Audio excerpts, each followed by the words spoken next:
जय हो भोजपुरी समाज कैसन बानी रहे वो लोग तो दोस्तों प्रेम से बोली जा जय माता दी। दोस्तों भोजपुरी इंडस्ट्री के मशहूर गायक और अभिनेता सुपर स्टार प्रमोद प्रेमी जी लेके आ रहे हैं आप सभी के बीच में बहुत ही प्यारा गाना और बहुत ही प्यारा देवी गीत हिट सॉन्ग। जिस देवी गीत के लिरिक्स की बात करें तो जी हाँ दोस्तों, पचरा के परिकल भवानी बहुत ही प्यारा गाना दोस्तों। पचरा के परिकल भवानी आप सभी के बीच में कल सुबह रिलीज होने जा रहा है दोस्तों। इस गाने को गाया है प्रमोद प्रेमी ने और दोस्तों इस गाने के लेखक जो है वो है कृष्णा बेदर्दी ने और म्यूजिक दिया है आर्य शर्मा ने।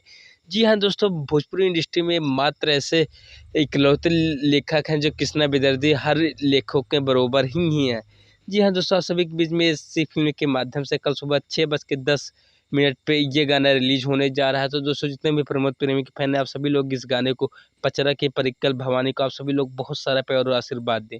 जी हाँ दोस्तों, अब सबसे जाते जाते खास बात ये कहूँगा, आप जितने भी प्रमोद प्रेमी परिवार है आप सभी लोग भोजपुरी म्यूजिक चैनल को सब्सक्राइब कर लीजिएगा, क्योंकि प्रमोद प्रेमी जुड़ी हर छोटी छोटी खबर आप सभी को सबसे पहले भोजपुरी म्यूजिक चैनल पे ही देखने को फटाफट सब्सक्राइब